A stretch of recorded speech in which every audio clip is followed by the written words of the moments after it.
Have you ever stopped to think that perhaps Harry Potter wasn't the only boy who could have defeated Voldemort? That there's a prophecy that could have completely changed the course of magical history? Today, we'll delve into the extraordinary journey of one of the most underrated and transformative characters in the entire saga, Neville Longbottom. A boy who began as the clumsiest student at Hogwarts and became one of the bravest heroes of the resistance against the dark arts. This is a story of overcoming courage and personal discovery that will amaze you from beginning to end. Hey everyone! If you're enjoying this content and want more amazing stories from the magical universe, don't forget to subscribe to the channel. We're on an epic mission to reach 1,000 subscribers, and you can help us a lot. Just press the bell and leave a comment about which city you're watching this video from. Let's build this community of passionate magic fans. Neville Longbottom's story begins long before his birth, intertwined with one of the most important prophecies in wizarding history. In 1980, the seer Sybil Trelawney made a devastating prediction to Albus Dumbledore. The one with the power to defeat the Dark Lord approaches. Born to those who have thrice defied him, will be born as the 7th month dies. Two families fit this description perfectly: the Potters and the Longbottoms.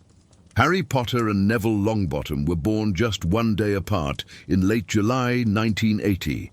Both were sons of parents who had faced Voldemort 3 times and survived. Their fates were sealed at that moment, but it would be Voldemort who would unwittingly choose which of the two boys would be the chosen one. Neville was born on July 30th, 1980, to Frank and Alice Longbottom, two extremely talented and respected auras. Frank Longbottom was known for his unwavering determination and exceptional combat skills, while Alice was renowned for her strategic intelligence and impressive magical power.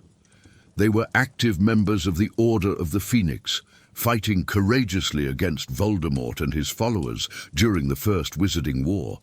The Longbottoms represented everything Voldemort despised: purebloods who fought for the rights of Muggles and Muggleborns, Aurors who dedicated their lives to fighting the dark arts, and young parents who symbolized the hope of a better future for the wizarding world. Neville's cruel fate was sealed when Voldemort chose to attack the Potters instead of the Longbottoms on that fateful Halloween night in 1981. But the Longbottom family's tragedy didn't end there. In fact, it was only just beginning. After Voldemort's fall, as the wizarding world celebrated the end of the Terror, the most fanatical Death Eaters refused to accept defeat. Bellatrix Lestrange, her husband Rodolphus, her brother-in-law Rabastan Lestrange, and Barty Crouch Jr. were desperate to discover the whereabouts of their missing master. One terrible night, shortly after Neville's first birthday, 4 Death Eaters invaded the Longbottom home. Frank and Alice were brutally tortured with the Cruciatus curse for hours. The Death Eaters wanted information about Voldemort, but the Longbottoms refused to talk, even though they knew they lacked the information their torturers sought. The torture was so intense and prolonged that it permanently destroyed Frank and Alice's minds. They were reduced to a state of complete insanity, unable to recognize even their own son. It was one of the most shocking atrocities committed by the Death Eaters, a crime that horrified even seasoned wizards. Augusta Longbottom, Neville's paternal grandmother, took custody of her orphaned grandson. She herself was devastated by the loss of her children, but maintained a facade of iron strength to raise the boy. Augusta was a strict, traditional, old-school witch who had lost her husband, Aura Frank Longbottom Sr., during the war against Grindelwald. Growing up in Augusta Longbottom's household was a constant challenge for Neville. His grandmother, traumatized by the loss of her children and desperate to see some sign of his parents' magical talent in Neville, put the boy under immense pressure. She constantly compared him to Frank, reminding him of how brave and talented his father had been. Augusta went so far as to hire several private tutors to try to extract magic from Neville, including his great-uncle Algy, whose methods were quite questionable. Algy even hung Neville upside down from a window and accidentally dropped him during tea, all in the hope of eliciting some magical manifestation. Neville's first clear display of magic came at age 8, when Algy dropped him from a second-story window. Instead of being seriously injured, Neville bounced back into the garden like a rubber ball, much to the relief of the entire family. Augusta was so proud that she bought him a pet frog, which she named Trevor. But even after this demonstration, Neville remained seen as a magical disappointment. He was clumsy, forgetful, and seemed to struggle with even the most basic spells. Augusta frequently expressed her frustration, comparing him unfavorably to his father and questioning whether he truly had magical potential. When Neville received his Hogwarts letter at age 11, it was a bittersweet moment. Augusta was relieved that he had been accepted, proving he had enough magic to attend the school, but she still had low expectations for his performance. The sorting ceremony was particularly memorable for Neville. It took the sorting hat nearly 4 minutes to decide between Gryffindor and Hufflepuff. Neville begged not to go to Gryffindor, feeling he lacked the courage to be in his parents' house. Ironically, it was this very humility and honesty that convinced the hat he belonged in Gryffindor. Neville's early years at Hogwarts were marked by a series of magical disasters and public embarrassments. In Severus Snape's potions class, he consistently brewed potions that exploded, melted cauldrons, or produced toxic fumes. Snape, who harbored a particular hatred for former Aurors, made Neville his favorite target of humiliation. In Professor McGonagall's Transfiguration class, Neville struggled immensely with even the most basic transformations. His spells often produced unexpected results or simply failed completely. McGonagall, though more patient than Snape, was clearly frustrated by the boy's apparent lack of progress. The situation was even worse in Madame Hooch's flying class. Neville had been terrified of heights since childhood, and his first attempt at flying resulted in an accident that broke his wrist and sent him straight to the hospital wing. The incident also led to the discovery of Harry Potter's natural talent for Quidditch, adding another layer of inadequacy to Neville's feelings. Despite his academic difficulties, Neville gradually developed important friendships at Hogwarts. He shared a dormitory with Harry Potter, Ron Weasley, Dean Thomas, and Seamus Finnegan, who initially saw him as a well-meaning oddity, but eventually developed a genuine friendship with him. Hermione Granger, always willing to help struggling students, frequently offered informal tutoring to Neville. She recognized his dedication and hard work, even when his results didn't reflect his efforts. Luna Lovegood, though from a different house, also became a close friend due to her kind and non-judgmental nature. Neville's first significant victory came at the end of his first year. When Harry, Ron, and Hermione set out to protect the Philosopher's Stone, Neville tried to stop them from leaving the common room after curfew. Even though he knew they were his friends, he was determined not to let them break any more rules and cause trouble for Gryffindor. Hermione, desperate to get through, cast a weak-leg curse on Neville, leaving him paralyzed on the ground. Though humiliating at the time, Dumbledore later publicly recognized Neville's courage, awarding him 10 crucial points that secured Gryffindor's victory in the House Cup. "It takes great courage to face our enemies," Dumbledore declared, "but it takes even more to face our friends." Neville's second year was marked by the terror of the Chamber of Secrets. Although he wasn't directly involved in the main events, the atmosphere of fear at Hogwarts profoundly affected all the students. Neville, already naturally anxious, became even more nervous about the possibility of being attacked, especially as a pureblood, which placed him among the Chamber's monsters' potential targets. During this period, Neville began to show signs of progress in one area: herbology. From an early age, Professor Sprout recognized his natural talent with magical plants and constantly praised him. This subject became a haven for Neville, where he demonstrated genuine confidence and skill, in contrast to his struggles in potions and transfiguration. In his third year, Neville had a life-changing encounter with Professor Lupin. Unlike Snape, Lupin demonstrated patience and encouragement, recognizing the boy's potential. During the Boggarts lesson, Lupin gave Neville the opportunity to face his greatest fear, Severus Snape. Guided by Lupin's firm yet gentle instruction, Neville managed to transform the professor's menacing figure into something ridiculous, drawing laughter from the entire class. Seeing Snape transformed into his grandmother, wearing ridiculous clothes, was both liberating and embarrassing for Neville. This moment marked a turning point in his career, as it gave him new confidence in his own magical abilities. Neville's fourth year was transformative in ways he couldn't have imagined. The arrival of Mad-Eye Alastair Moody as Defense Against the Dark Arts teacher brought a new and disturbing intensity to Neville's education. During one of the most traumatic lessons, Moody demonstrated the unforgivable curses to the class. When he showed the Cruciatus curse to a spider, Neville was visibly disturbed, trembling, and clearly distressed. Hermione, sensing his reaction, tried to intervene, but the damage was already done. It was during this year that Neville finally learned the full truth about his parents' fate. Although she knew they were in St. Mungo's hospital, Augusta had always been vague about the details. The revelation that his parents had been tortured into insanity by the same Death Eaters who were on trial was devastating.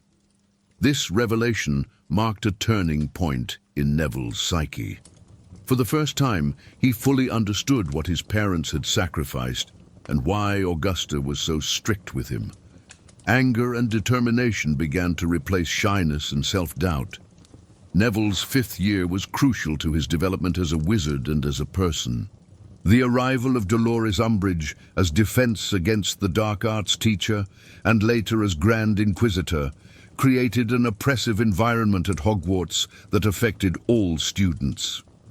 When Harry proposed forming a secret group to truly learn Defense Against the Dark Arts, Neville was one of the first to volunteer. His decision was motivated not only by the need to defend himself, but also by the desire to honor his parents' memory and prepare for the war he knew was coming. During Dumbledore's army meetings in the Hall of Requirement, Neville finally began to blossom. Harry, as an instructor, was patient and encouraging, qualities Neville had rarely experienced in his regular classes. For the first time, he was learning in an environment free from bullying and ridicule. Neville's progress was remarkable. He mastered defensive spells like Expelliarmus and surprised everyone with his determination. His classmates began to see him differently, no longer as the clumsy boy, but as a valuable and determined ally. The visit to St. Mungo's hospital during the Christmas holidays was a defining moment for Neville. Seeing his parents in their weakened state, unable to recognize him, was painful, but it also brought a strange sense of acceptance. When his mother, Alice, gave him an empty gum wrapper, he kept it proudly as a small sign that, somewhere deep down, she still loved him. The climax of fifth year came with the Battle of the Department of Mysteries. When Harry had his vision of Sirius being tortured by Voldemort, Neville was one of the 6 students who insisted on accompanying him to the Ministry of Magic to attempt a rescue. This decision revealed how much Neville had changed. The shy boy, who once begged not to be sorted into Gryffindor, was now willingly putting himself in extreme danger to help a friend. He understood the risks, but his loyalty and newfound courage overcame his fears. During the battle against the Death Eaters, Neville fought with a bravery that surprised even his closest friends. He faced some of the most dangerous dark wizards in the world, including Bellatrix Lestrange, the woman who had tortured his parents. Seeing Bellatrix face to face must have stirred intense emotions, but Neville remained focused on the battle. Although injured during the battle, Neville continued fighting until the Order of the Phoenix arrived. His performance in battle was a clear announcement to the wizarding world that Neville Longbottom had become a force to be reckoned with. Neville's 6th year was marked by growing tension in the wizarding world. Voldemort had publicly returned, and the Second Wizarding War was officially underway. Hogwarts, though still relatively safe under Dumbledore's protection, was not immune to external pressures. Neville continued to train with Dumbledore's army whenever possible, but meetings became more sporadic due to increased surveillance.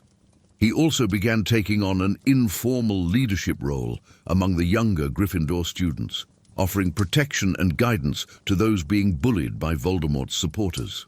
During this period, Neville developed a closer friendship with Luna Lovegood. Both had lost their parents in traumatic ways, albeit in different ways, and they shared a unique understanding of the complexities of loss and grief. Luna helped Neville process his emotions and find peace with his past. The news of Dumbledore's death at the end of the year was devastating for the entire school, but especially for Neville.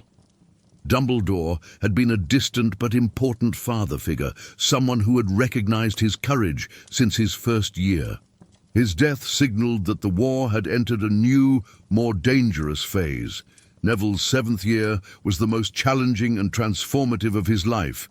With Harry, Ron and Hermione away on their secret mission and Hogwarts under the control of Severus Snape as headmaster, the school became a dark and oppressive place. The Carrows siblings, Alecto and Amicus, were appointed as teachers and implemented a curriculum based on the dark arts.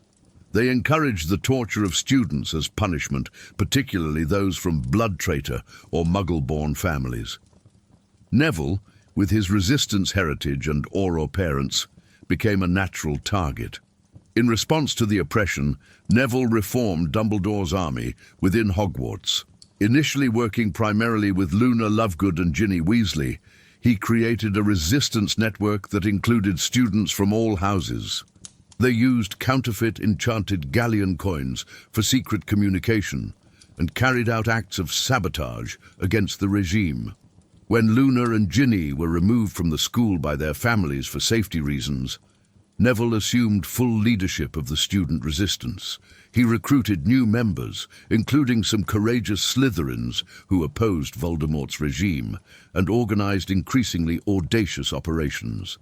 Neville's transformation during this period was remarkable. The shy, insecure boy had become a natural leader, capable of inspiring others and making difficult decisions under extreme pressure.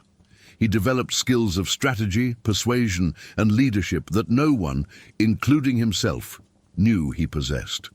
The months of resistance at Hogwarts were brutal for Neville and the other members of Dumbledore's army. Under the Carrows' rule, any act of defiance was punished cruelly. Neville, as one of the most visible leaders, became a constant target. He was repeatedly punished with the Cruciatus Curse and other severe punishments intended not only to physically harm him, but also to humiliate him in front of his classmates. Still, Neville refused to give in. Each punishment only strengthened his resolve to resist. The Room of Requirement became his refuge and headquarters, protecting him from even worse reprisals and allowing him to continue leading the resistance. The memory of his parents, victims of the same curse he now endured, was a silent source of strength. Neville knew he was walking a line of pain they had walked before, and he turned that suffering into fuel for his fight. His steadfast stance inspired other students to keep fighting, even when hope seemed slim. More than ever, Neville Longbottom demonstrated the courage the Sorting Hat had seen in him from day one. One of the most significant moments of Neville's resistance occurred when he, along with Ginny Weasley and Luna Lovegood, attempted to steal the Sword of Gryffindor from Headmaster Severus Snape's office. None of them knew exactly why the sword was important, but they had heard rumors that it could be a crucial weapon against Voldemort. The attempt, however, was quickly discovered. Snape and the Carrows showed no mercy, and the three were severely punished. Still, The episode revealed the extent to which Neville was willing to risk his personal safety for something greater than himself. Although the mission failed, the act marked a turning point. To the students resisting inside Hogwarts, it became clear that Neville was no longer just the insecure, awkward boy of the past. He had become someone willing to face pain and danger in the name of hope. The Battle of Hogwarts represented the climax of Neville's journey from shy boy to true hero. When Harry Potter returned to school to face Voldemort, Neville was already among the main leaders of the resistance and was one of the first to join the defense of the castle. During the preparations, he helped organize the students who decided to fight, inspiring them to stand by the Order of the Phoenix and the teachers. Neville's courage was contagious, and many who considered fleeing found in him the strength to stay. When Voldemort halted the battle and announced that Harry had died, demanding the surrender of Hogwarts, silence fell upon the defenders. It was then that Neville stood out. Alone, he charged forward, directly facing Voldemort and his Death Eaters. He declared that he would not surrender, that he would continue to fight to the end, regardless of what happened to Harry. This single act of courage showed everyone that Neville Longbottom had become a true Gryffindor, not just through the bravery of wielding a wand, but through the determination to stand his ground when no one else had the strength to do so. The confrontation between Neville and Voldemort in front of the assembled school was the defining moment not only of the battle, but also of Neville's journey. Faced with the most feared dark wizard in history, Neville refused to surrender. He firmly declared that he would continue fighting, even though he believed Harry was dead. In response, Voldemort publicly humiliated him. He conjured the sorting hat, forced it onto Neville's head, and set it ablaze, attempting to make him an example of terror for the others. But the moment Harry revealed himself alive and the battle resumed, the impossible happened. From the flaming hat emerged the Sword of Gryffindor, choosing Neville as worthy in a moment of dire need and absolute courage. Wielding his sword, Neville acted without hesitation. With a single, accurate blow, he decapitated Nagini, Voldemort's snake, and his final Horcrux. This act not only paved the way for the Dark Lord's final defeat, but symbolized Neville Longbottom's complete transformation from an insecure boy to a true hero of Hogwarts. The importance of Neville's role in defeating Voldemort cannot be understated. Although Harry was the chosen one of the prophecy, Neville proved that true heroism comes not from prophecy or destiny, but from conscious choices to do what is right, regardless of the personal consequences. His journey of personal growth mirrors universal themes of overcoming adversity and discovering inner potential.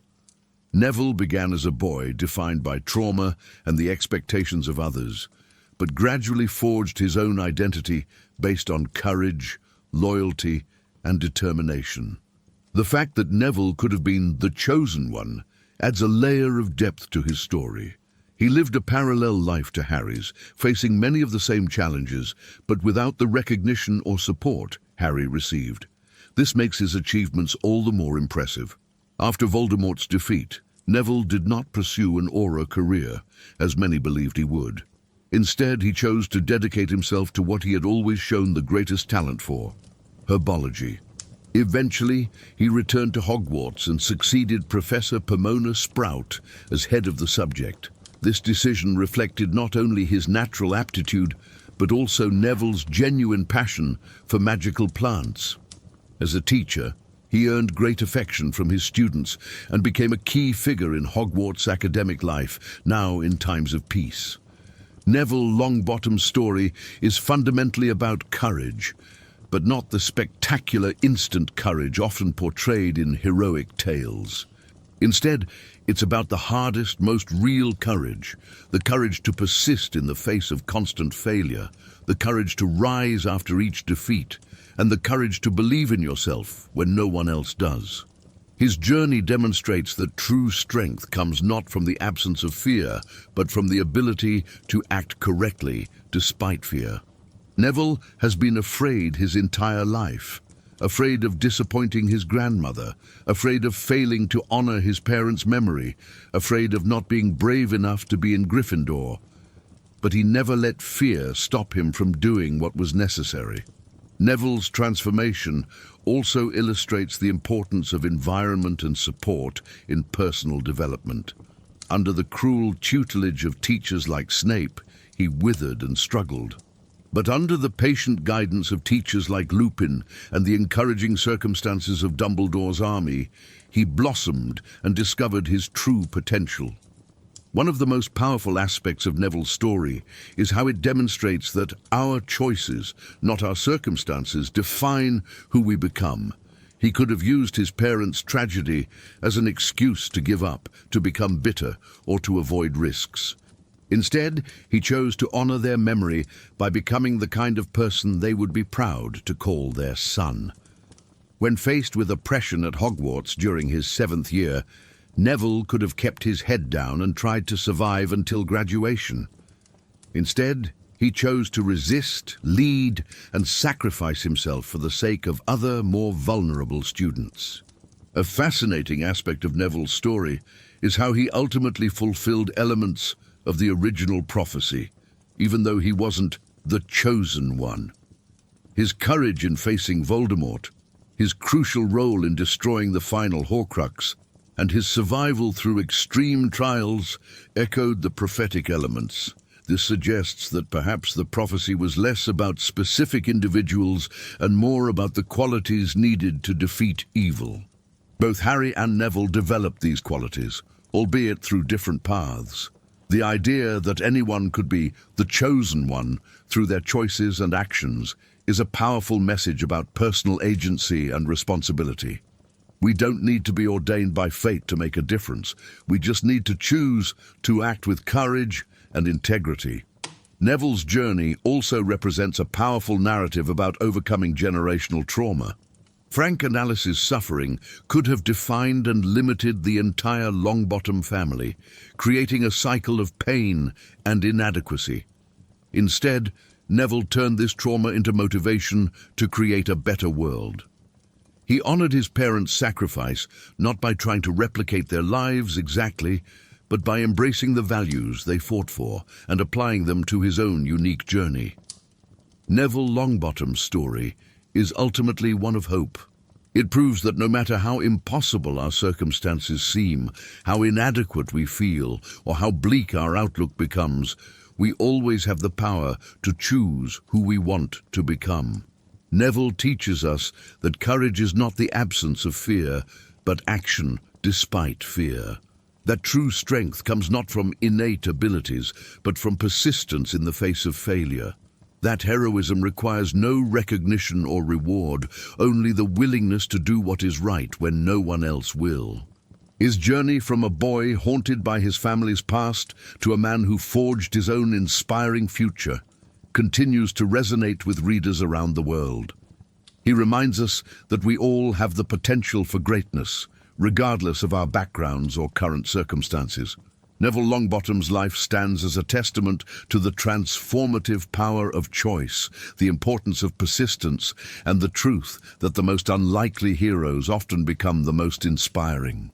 His story encourages us to believe in our own potential for growth, change, and positive impact on the world.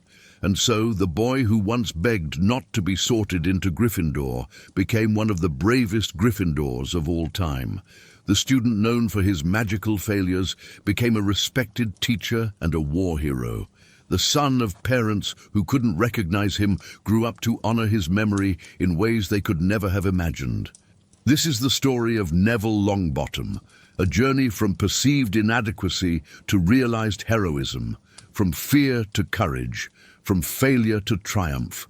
It is a story that reminds us that within each of us lies the potential for greatness, waiting only for our choice to unleash it. So everyone, what did you think of this incredible journey? Neville truly shows us that it doesn't matter where we start, but the choices we make along the way. Don't forget to leave a like, subscribe to the channel if you haven't already, and comment below about your most memorable moment in Neville's story. See you in the next video with more epic stories from the wizarding world.